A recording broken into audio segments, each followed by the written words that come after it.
Welcome to another deep dive.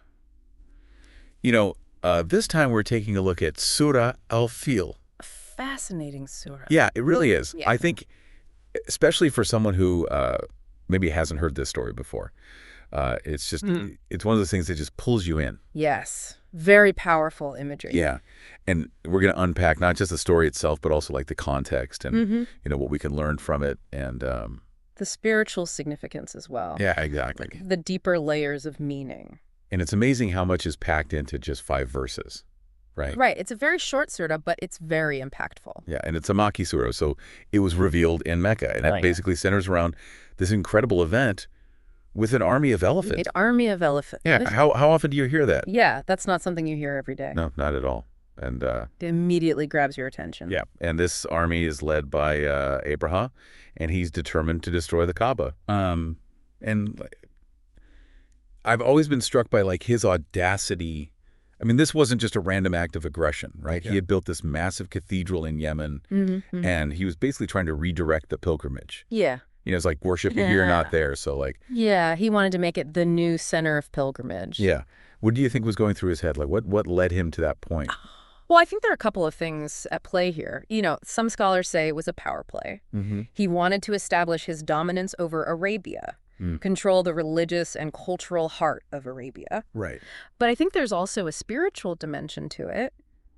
His actions represent the human ego's desire to challenge the divine. That's a really interesting point. Like he's setting himself up against God. Yeah. So you have Abraha with his grand plans and his army on one side, and then you have the Meccans on the other. Right. Fearing for their holy site. It must have been terrifying for them. Absolutely. I mean, imagine seeing this massive army approaching your city, knowing they're coming to destroy what you hold most sacred. Yeah, and Tafsir al-Mizan mentions that the Meccans, they actually tried to fight back, but they were just completely outnumbered.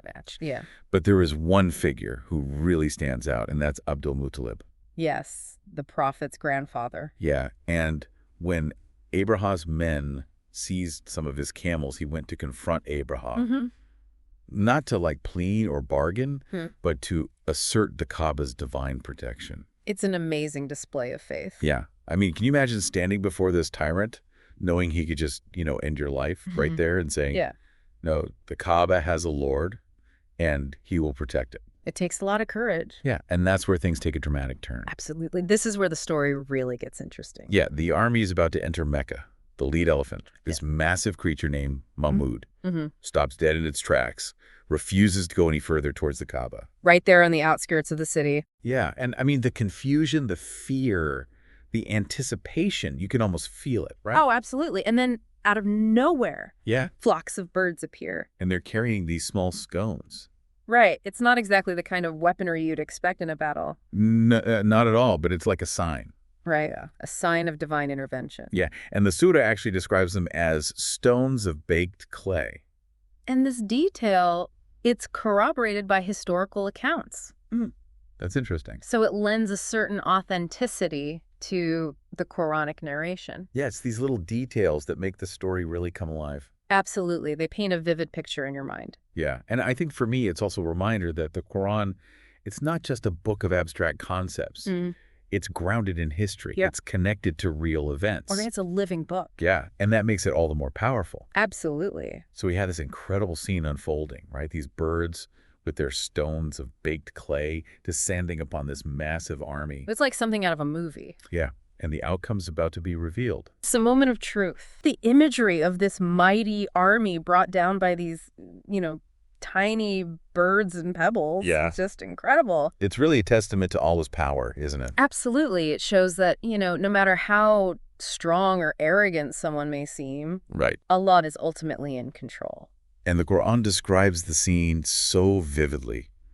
The army reduced to eaten straw. It's powerful language. Yeah. It's not just defeat, it's complete and utter destruction. Yeah. And the surah opens with that thought-provoking question, have you not seen how your Lord dealt with the companions of the elephant? It gives me chills every time I read it. It's a reminder for all of us. Yeah.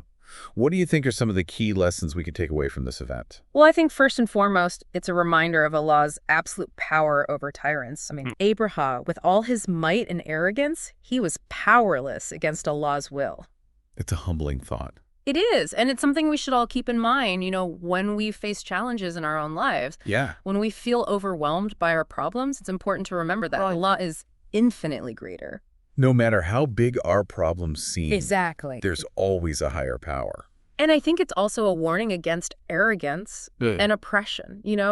Abraha's downfall serves as a cautionary tale for us. Yeah. When we let pride and the desire for power consume us, Right. we're setting ourselves up for destruction. That's such a relevant message for today's world. Yeah. When we look around and we see so much arrogance and oppression, Sadly, it's everywhere. it's a reminder that those who oppress others, those who disregard the rights of the weak and vulnerable, they will ultimately face the consequences. What goes around comes around. Yeah. And this story also highlights the sanctity of the Kaaba, right? Absolutely. I mean, the Kaaba is not just a building. It's a symbol of unity for Muslims all over the world. Yeah. And the fact that Allah protected it in such a dramatic way, it really underscores its sacredness in Islam. What's really fascinating is that this event happened in the very year that Prophet Muhammad was born. Right, the year of the elephant. It's almost like a cosmic sign, Yeah. ushering in a new era. Yeah, like a divine prelude to the Prophet's mission. It makes you think about the interconnectedness of events. Definitely. Allah's plan is always unfolding. So we've talked about the historical context, the lessons we can learn, but I'm also curious about the spiritual dimension of this story you mentioned earlier. Oh, yeah. Could you elaborate on that a bit? Well, you see the story of the people of the elephant. It's not just a historical event. Right. It's also a parable about the battle between truth and falsehood, Oh, that's interesting. between humility and arrogance. Abraha's army with all its elephants and its might. Yeah. It represents the forces of arrogance and materialism, the forces that seek to dominate and control. And the birds, on the other hand. They symbolize the divine forces that come to the aid of the righteous.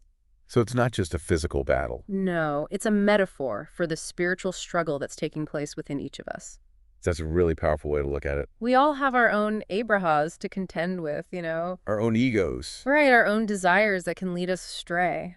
And this surah reminds us that Ultimately, victory belongs to those who align themselves with Allah's will. that's a beautiful reminder. And it invites us to reflect on our own lives.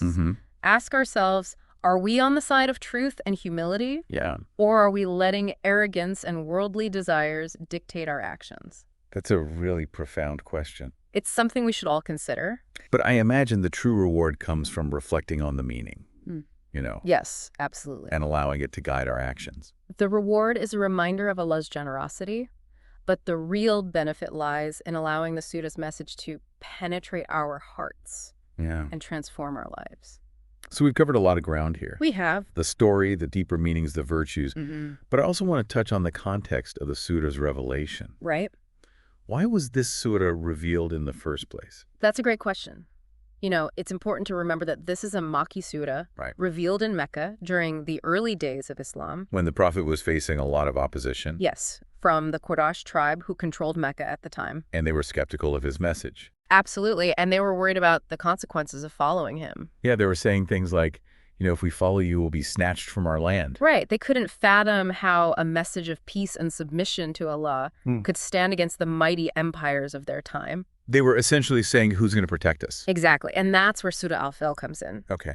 It's a powerful reminder of Allah's ability to protect his house and his messenger, just as he protected the Kaaba from Abraha's army. So it's a message of reassurance. Yeah, a way of saying don't underestimate Allah's power, Right. and don't let fear hold you back from the truth. It's a message that's still so relevant today. Absolutely. We all face doubts and anxieties in our lives. Yeah. But this surah reminds us that Allah is always there to support and guide us. And to protect us. Yes. It's a call to trust in his plan, even when things seem uncertain. It's about surrendering to a higher power. And what really strikes me about the surah is how it weaves together history and spirituality and a timeless message. It's a story that continues to resonate with people centuries later. It really does. Yeah. It's really amazing how a story like this, can have such a profound impact. Right. It's both captivating and thought-provoking. Yeah. And it stays with you long after you've heard it. It makes you think about your own life. Yeah. And we've explored so much in this deep dive. We have. The historical contexts, the spiritual significance. But before we wrap up, I have a question for you. Okay. And for anyone listening. Sure. If you had to explain this story to someone who had never heard it, what would you emphasize? That's a great question. Like, what aspect of the story do you think is most important to convey? I think for me, I would focus on the contrast between Abraha's arrogance and Abdul Muttalib's faith. Oh, interesting. Because Abraha represents that human tendency, to overestimate our own power. Yeah. While Abdul Muttalib embodies the surrender and trust that come with true belief. It's a powerful juxtaposition. Yeah, it highlights that recurring theme in the Quran. Yeah. The idea that true power lies not in material strength, but in submission to the divine. It's a message that resonates across cultures and time periods. Absolutely. Yeah, we all face challenges in life, moments where we feel powerless. Right. But this story reminds us that there's a greater power at play, and that surrendering to that power can bring peace and even victory. In unexpected ways sometimes. Yeah, that's a beautiful reminder. It is. And for anyone listening who wants to explore this surah further, Yes. I highly recommend checking out some of the Tafsir. They offer some amazing insights. Right. They delve into the deeper meanings of the verses. Yeah, and remember, this deep dive is just a starting point. Absolutely. The Quran is a book that reveals new layers of meaning with every reading. So keep exploring, keep reflecting. Yeah, and don't be afraid to ask questions. Right. Knowledge is a journey. It really is. Well, it's been a pleasure exploring this surah with you. Likewise. And to everyone listening, thank you for joining us on this journey. May this deep dive spark your curiosity and inspire you to delve deeper into the wisdom of the Quran. Until next time, keep seeking knowledge, keep reflecting, and keep the conversation going. See you next time.